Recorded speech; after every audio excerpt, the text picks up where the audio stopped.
Good morning, students. Assalamu alaikum. Today we have the first chapter, the definition of international relations, meaning, concept, and nature.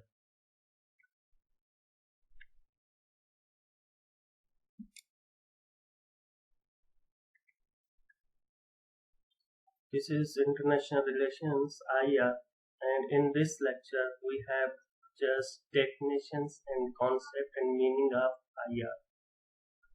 So before going to main topic, we have some review of knowledge. Okay, what do you mean by the word international? कि आपको international जो word है उसके बारे में क्या पता है, what is meant by international relations, IR का क्या मतलब है, व्हाट रिलेशंस वी में स्टडी इन इंटरनेशनल रिलेशंस, हम किन के और किसके और किन के दरमियान जो है वो आईआर में जो है वो रिलेशनशिप्स पढ़ते हैं। It is compulsory to have relations with other states, क्या ये ज़रूरी है दुनिया में कि दूसरे रियासतों के साथ जो है वो ताल्लुकात जो हैं वो रखे जाएं। तो ये थोड़ा जो है वो जो है हमारे मेन पॉइंट्स होंगे जो आगे चल के जो है वो डिस्कस करेंगे। तो introduction to IR, meaning and origin. First point is the study of relations among nations have fascinated scholars for several centuries. कि जो कंट्रीज के दरमियान ताल्लुकात हैं उनको पढ़ने के लिए स्कॉलर्स और टीचर को जो है कई सदियों से जो है ये अट्रैक्ट करता रहा। However, the term international was first time used by Jeremy Bentham in the latter part of 18th century. हमें पता है कि जो लफ्ज इंटरनेशनल है, इंटरनेशनल वर्ड जो है वो for the first time जर्मी Bentham जो है उसने ये वर्ड जो है वो यूज किया था, but he had used this term in respect of that branch of law which was called law of nations, which later became international law. लेकिन ये जो है वो कानूनदान था और लॉ ऑफ नेशंस पे जो है इसकी तहकीक थी, जो बाद में चल के इंटरनेशनल लॉ बना। तो उस पर्सपेक्टिव में इसने इंटरनेशनल जो लफ्ज है वर्ड है वो फर्स्ट टाइम जो है वो दिया। लेकिन वो इंटरनेशनल वर्ड आज हर चीज, international politics, international relations, international word हर किसी के साथ जो है ये लगता है। तो during the 19th and 20th century international relations have grown, लेकिन 19वीं सदी और 20वीं सदी में जो इंटरनेशनल रिलेशंस को बूस्टअप मिला और वो ताल्लुकात और ज्यादा बढ़े, क्योंकि फर्स्ट वर्ल्ड वार हुई, सेकेंड वर्ल्ड वार हुई, उसके बाद जो है वो बाइपोलर सिस्टम और उसके बाद डेमोक्रेसी का आना, स्टेट्स का और ज्यादा बढ़ना, तो वो बहुत सारे जो इंटरनेशनल रिलेशंस की स्टडी को जो है और ज्यादा जो है वो इम्पोर्टेंस मिलने लगी। Second point is today nation states have become far too independent and relations among them, whether political or those related to trade, commerce, have developed into an essential area of knowledge. कि आज हम जो 21st century में जो है वो रह रहे हैं, आज जो नेशन स्टेट्स हैं या स्टेट्स हैं वो इंटरडिपेंडेंट हैं एक दूसरे के ऊपर। उनके चाहे वो पॉलिटिकल रिलेशंस हो, चाहे वो इकोनॉमिक और कमर्शियल रिलेशंस हो, वो सारे जितने भी रिलेशनशिप हैं वो रियासतें जो है वो एक दूसरे पे जो है वो इंटरडिपेंडेंट है, एक दूसरे की जो है वो उनको जरूरत है रियासतों को।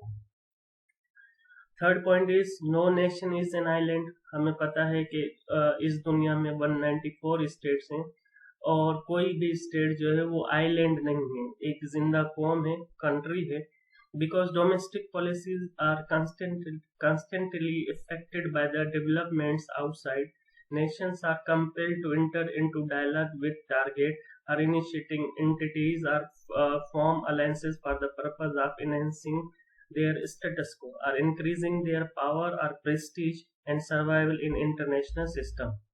तो इसका मतलब ये है कि कोई भी स्टेट जो है वो आइलैंड नहीं है या नो मैंस लैंड नहीं है कि वो एक ही जो है वो कुएं का मेंढक बन के जो है उसी कुएं में रहे। लेकिन ये जो दुनिया है वो बड़ी वाइब्रेंट है, इसमें जो डोमेस्टिक पॉलिसीज हैं उनकी वजह से जो है वो इंटरनेशनल जो डोमेस्टिक पॉलिसीज पे जो है वो आउटसाइड जितनी भी डेवलपमेंट होती हैं वो इफेक्ट करती हैं डोमेस्टिक पॉलिसीज को।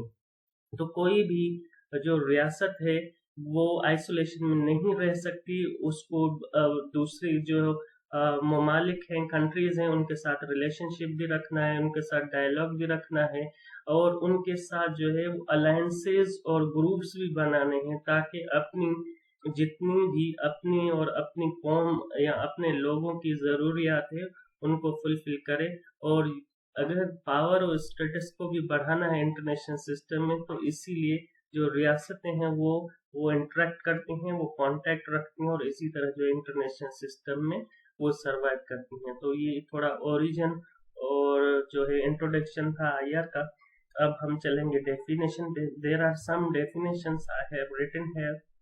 First definition is the way in which two or more nations interact with and regard each other, especially in the context of political, economic or cultural relations. तो ये पहली definition जो है वो Google की है। तो पहली डेफिनेशन में आईआर की जो डेफिनेशन है तो उसके बारे में ये बताया जा रहा है कि जिस तरह से दो या दो से ज्यादा जो रियासतें हैं वो एक दूसरे से ताल्लुकात रखती हैं on the basis of in the context of political, economic और cultural relationships। political, economic, cultural relationship के basis पे जब रियासतें अपनी बाउंड्रीज से बाहर दूसरी रियासतों के साथ ताल्लुकात रखती हैं तो उनको हम इंटरनेशनल रिलेशंस कहते हैं। तो इंटरनेशनल रिलेशंस को अगर प्रीफिक्स करें तो तीन लफ्ज बनते हैं, inter, national and relations। Inter means among or between the states, relations means context, dealings, relations, uh, uh, and national means of the nations, means between the nations or among the nations। तो ये तीन जो हैं वो terms हैं या prefixes हैं international relations के जो डिफाइन करते हैं इंटरनेशनल रिलेशंस को। सेकंड हमारे पास डेफिनेशन है, international relations is concerned with relations across the boundaries of the nation state। सबसे पहले जब हम आईआर कहते हैं या इंटरनेशनल रिलेशंस कहते हैं तो जो नेशन स्टेट्स हैं वो ताल्लुकात रखती हैं अपनी बाउंड्री से बाहर, क्योंकि रियासत तभी बनती है जब वो फिक्स्ड बॉर्डर्ड हो। अब बाउंड्री के जो अंदर की दुनिया उसको डोमेस्टिक कहते हैं स्फीयर, और जो बाउंड्री के बाहर है वो इंटरनेशनल अरीना उसको कहते हैं। तो जब रियासतें एक दूसरे से के साथ ताल्लुकात रखती हैं मतलब वो ताल्लुकात अक्रॉस दी बाउंड्री होती है, अक्रॉस दी अपना बाउंड्री होती है, तो वो उस हिसाब से इसको इंटरनेशनल रिलेशंस कहते हैं। It addresses international political, economic, global governance, intercultural relations, national and ethnic identities, foreign policy analysis, development studies, environment, international security, diplomacy, terrorism, media, social movements and many more। के IR में आप आज जितने भी international issues हैं वो सारे कुछ पढ़ते हैं, जिनके ये सारे नाम लिखे हुए हैं, ये सारे डिस्कस होते हैं आईआर में। और आईआर इन सब इश्यूज को जो है वो डील करती है, चाहे वो टेररिज्म का हो, मीडिया का हो, सोशल इन्वायरमेंट का हो इश्यू, डिप्लोमेसी का हो, इंटरनेशनल सिक्योरिटी का हो, डेवलपमेंट स्टडीज का हो, फॉरेन पॉलिसी एनालिसिस का हो, एथनिक आइडेंटिटीज का हो, चाहे वो डोमेस्टिक इश्यूज हो, नेशनल इश्यूज हो, इंटर कल्चरल इश्यूज हो, ग्लोबल गवर्नेंस के इश्यूज हैं, पॉलिटिकल इकोनॉमिक इश्यूज, ये सारे जितने भी इश्यूज हैं ये रिलेट करते हैं आईआर के साथ और आईआर इसी को ही कहते हैं। थर्ड डेफिनेशन है ट्रेवर एंड टेलर की, 1979 में इसने आईआर की डेफिनेशन दी थी। It defines international relations as a discipline which tries to explain the political activities across the state boundaries। तो ये ट्रेवर टेलर ने ये डेफिनेशन दी है, ये कह रहे हैं कि आईआर जो है वो एक ऐसा डिसिप्लिन है जो ये कोशिश करता है कि जो रियासतों की पॉलिटिकल एक्टिविटीज होती हैं बॉर्डर के बाहर, तो उनको जो है आईआर में पढ़ाया जाता है, उनको आईआर में डिस्कस किया जाता है, और यही जो है वो आईआर की जो है वो डेफिनेशन है। आगे दो और भी डेफिनेशन है। एक फोर्थ डेफिनेशन है ओला जोसेफ की, जो 1999 में इसने दी थी।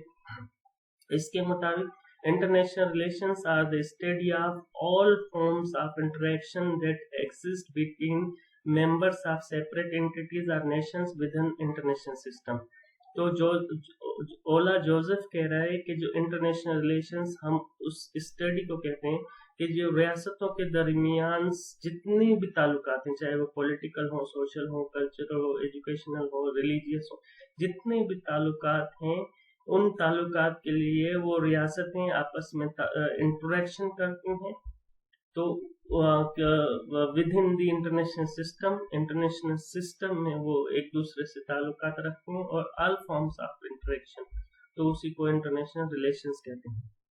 फिफ्थ डेफिनेशन है स्टैनली हॉफमैन की।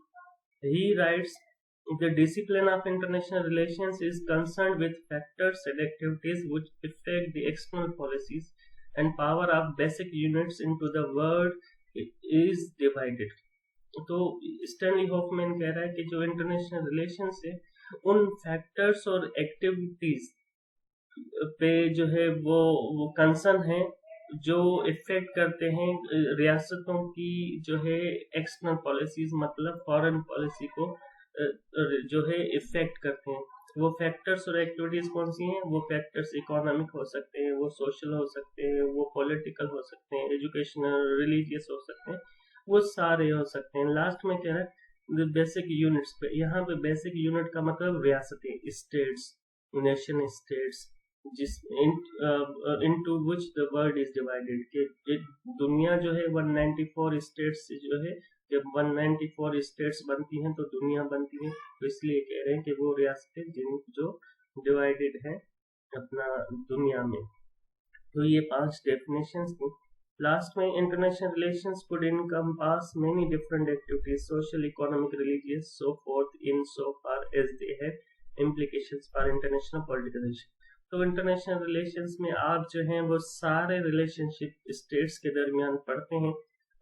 आप कोई मखसूस नहीं करते, कोई लिमिटेड नहीं करते, लेकिन सारे, चाहे वो सोशल हो, पॉलिटिकल हो, इकोनॉमिक हो, रिलीजियस हो, कल्चरल, जितने भी रिलेशन, इन सब को मिला के जो वो आईआर कहा जाता है या इंटरनेशनल रिलेशंस कहा जाता है। तो हमने इंट्रोडक्शन ऑफ आईआर किया, ओरिजिन और डेवलपमेंट की उसकी, फिर हमने 5 डेफिनेशंस की। अब है नेचर ऑफ इंटरनेशनल रिलेशंस। ये जो इंटरनेशनल रिलेशंस हैं बेसिकली उनकी नेचर क्या है, तो वो हैं क्या। तो यहाँ पे 2 स्कूल ऑफ थॉट्स जो डिबेट करते हैं। एक narrow view school of thought है, वो अपनी डेफिनेशन अपने हिसाब से आईआर को जो है वो बयान कर रहा है। दूसरा broad view school of thought है, वो अपने जो है हिसाब से जो है वो आईआर को जो है वो डिफाइन कर रहा है। तो चलें नेचर ऑफ आईआर हम पढ़ते हैं।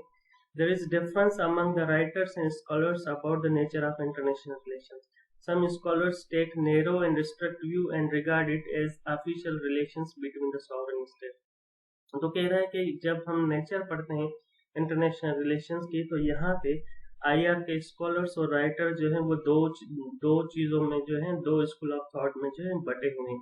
कुछ जो है वो narrow school view of thought या स्ट्रिक्ट व्यू रखते हैं और उनके मुताबिक के जो रियासतों के दरमियान सिर्फ ऑफिशियल रिलेशंस हैं वही आईआर है। तो आगे पढ़ते हैं। पहला हमारे पास है narrow view school of thought. These scholars exclude economic, social and cultural relations among the states from the purview of the subject। जब narrow view school of thought IR को as discipline, as a subject जो है वो consider करता है, तो ये कहते हैं कि आप आईआर जो है सिर्फ ऑफिशियल रिलेशन है, वो एक्सक्लूड करते हैं इकोनॉमिक, सोशल, कल्चरल रिलेशंस को जो है इस आईआर में से, आईआर के डेफिनेशन में। According to them, only official relations conducted by authorized leaders can truly be international relations। तो इनके मुताबिक इंटरनेशनल रिलेशंस वो हैं जो सिर्फ जो ऑथोराइज लीडर्स हैं, मतलब जो कंट्रीज के लीडर्स हैं, चाहे वो प्राइम मिनिस्टर हो, प्रेसिडेंट हो या कोई और लीडर हो जो उस कंट्री को रन कर रहा है, तो उनके दरमियान जो सिर्फ फॉर्मल और ऑफिशियल रिलेशंस हैं वही आईआर हैं, उसके अलावा और कोई भी आईआर नहीं है। तो second view school of thought इसके अगेंस्ट है, अपोजिट है, वो रिजेक्ट करते हैं इनकी डेफिनेशन IR की narrow view school of thought की, तो ये they believe that international relations are not only official और formal relations between the states but all relations whether they be private और ऑफिशियल। तो इनका कहना है कि जो इंटरनेशनल रिलेशंस हैं वो ऑफिशियल भी हैं, वो फॉर्मल भी हैं, ये बिलीव करते हैं, लेकिन उनके अलावा दूसरे जितने भी हैं, चाहे वो प्राइवेट हो चाहे वो ऑफिशियल रिलेशंस हो, वो सारे जो हैं वो इंटरनेशनल रिलेशंस के जो है वो जुमरे में आते हैं, परव्यू में आते हैं। They include many activities, relations, interactions beside official relation. Official relations के अलावा जो broad view school of thought हैं वो सारे जो है वो रिलेशन इंक्लूड करते हैं या एक्टिविटीज इंक्लूड करते हैं, जो चाहे वो एक्टिविटीज हो, चाहे वो रिलेशंस हो, चाहे इंटरेक्शन हो, जो सारे like political, social, economic, religious, cultural, ये सारे जो रिलेशंस जो हैं वो कह रहे हैं कि चाहे वो ऑफिशियल रिलेशंस हो चाहे वो प्राइवेट रिलेशंस हो या इनके अलावा पॉलिटिकल, सोशल, कल्चरल जितनी भी रिलेशंस हैं रियासतों के दरमियान जब भी जिस हिसाब से इंटरेक्शन होता है, कम्युनिकेशन होता है, तो वो सारे जो हैं वो इंटरनेशनल रिलेशंस के जो हैं वो जुमरे में आते हैं। तो इस broad view school of thought के जो मेन सपोर्टर्स हैं वो क्विंसी राइट है, अपना हॉफमैन है, रोजेनॉव है और मैथिसन है। ये स्कॉलर्स हैं जो इस broad view school of thought को एज IR जो है वो तस्लीम करते हैं। तो आए कंक्लूजन की तरफ। कंक्लूजन ये है IR का कि दो since we are living in the age of globalization in 21st century, so IR not limited to the official relations at present। ये जो इंटरनेशनल रिलेशंस है उनको सिर्फ हम ऑफिशियल या फॉर्मल रिलेशंस पे जो है वो महदूद नहीं कर सकते। दूसरा point, possible only in the old states और ग्रीक स्टेट सिस्टम, कि जब ग्रीक स्टेट सिस्टम था तो उसी में जो है वो ये मुमकिन था कि सिर्फ हम ऑफिशियल रिलेशंस को जो है वो IR कह सकते थे, लेकिन आज दुनिया जो है वो वसी हो गई और दुनिया जो है वो डेवलप्ड हो गई, तो उसमें हम इस डेफिनेशन को जो है वो फिट नहीं कर सकते कि सिर्फ ऑफिशियल रिलेशंस हो। Third point is the world system has been so interconnected because of ideological, political and economic reasons that the states are completely dependent upon each other। कि आज जो वर्ल्ड सिस्टम है, जो इंटरनेशनल सिस्टम है, वो इतना तो इंटरकनेक्टेड है टेक्नोलॉजी की वजह से कि जिसमें आइडियोलॉजिकल, पॉलिटिकल और इकोनॉमिक रीजंस की वजह से जो रियासतें हैं वो एक दूसरे पे जो है वो डिपेंडेंट है। तो हम जो है IR में सिर्फ ऑफिशियल रिलेशंस को IR नहीं कह सकते। अब दुनिया में इश्यूज भी बढ़ गए और दुनिया भी बढ़ गई। Even at present it is a difficult to draw a boundary line between international and national level relations।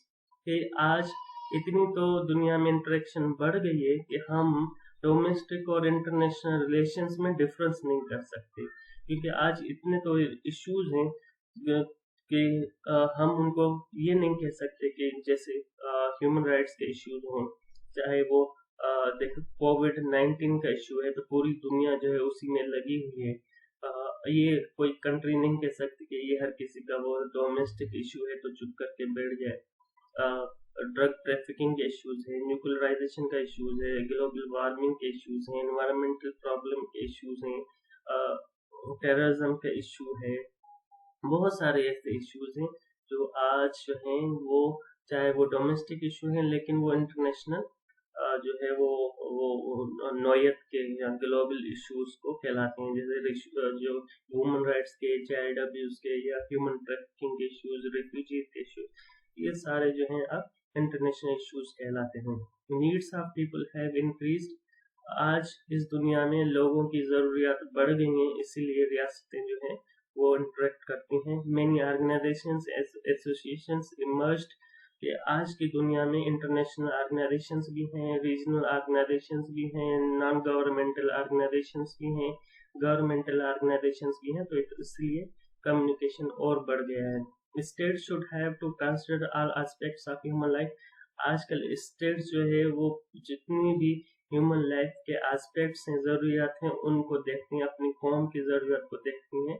तो इसीलिए हम सिर्फ ऑफिशियल रिलेशंस को आईआर नहीं कहते, लेकिन सारे जितने भी रिलेशंस हों उन सबको आईआर कहते हैं। तो दस IR is concern with all type of official political, social, cultural and economic, ideological, military relations between and among the states के आईआर के एंड में इन शॉर्ट हम कंक्लूड करते हैं कि आईआर जो है वो हम जो है broad view school of thought के जो है वो तरफ जाएंगे। वो आईआर जो है वो ऑफिशियल रिलेशंस भी हैं, पॉलिटिकल रिलेशंस भी हैं, सोशल भी हैं, कल्चरल भी हैं, इकोनॉमिक भी हैं, आइडियोलॉजिकल भी हैं और मिलिट्री रिलेशंस भी हैं रियासतों के दरमियान। तो ये सारा मिला के जो है इसको हम आईआर कहते हैं। होप कि आपको ये लेक्चर समझ में आया हो, आईआर की जो है वो मीनिंग, कॉन्सेप्ट और डेफिनेशन। तो आज जो है ये लेक्चर यहाँ पे खत्म करते हैं।